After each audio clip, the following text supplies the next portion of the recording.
Abraham, Abraham, Abraham, gather your family and all your belongings, leave your father's household, leave this land, and go to the land that I will show you. There I will make you a great nation and a great people, and through you, all the nations of the world will be blessed.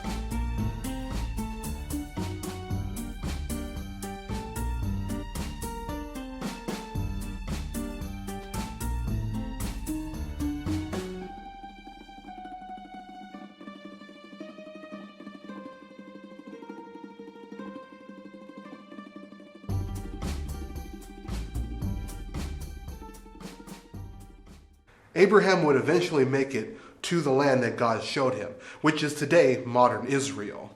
And it would be here that Abraham's descendants will become a multitude of nations. The only problem was that his wife Sarah was barren, which means she could not have any children. But God fulfilled his promise in giving Abraham a son named Isaac. So as a kid, my father actually tried to sacrifice me as an offering. God told him to take his one and only son, me, who he loves, to a mountain where I was supposed to be an offering to God. Can you believe that? I mean, I was a kid. I mean, what say did I have? So we go up there, and I remember I'm bounded here, and right before I'm about to be ended, an angel appears out of nowhere and says, "Abraham, stop! Do not touch the child." And then a lamb shows up. So we sacrifice the lamb instead. Can you believe that story? Jeez, I tell you, that's something like that sticks with you. Isaac would then go on to have a son of his own named Jacob. Jacob would later be renamed Israel. And Israel would have 12 sons of his own, who are the founding fathers, if you will, of the 12 tribes of Israel. And there was a particular son of his that had the profound ability to interpret dreams.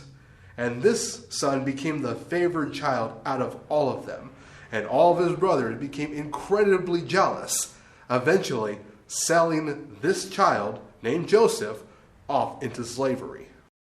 Joseph would be sold into a house owned by the name of a person named Potiphar. And it was here he was a servant of the household, a slave, if you will. Now, Joseph, God was with him, and Joseph excelled in everything that he did and gained the favor of his master. So Potiphar put Joseph in charge of his entire household. And Potiphar is a very wealthy person, a very powerful person. So to be put in charge of his household was indeed a position of dignity. Now, while in this position, Potiphar's wife began to have an eye for Joseph. For Joseph was an attractive man. So she made a pass at him. Now Joseph, being a righteous man, rejected the offer.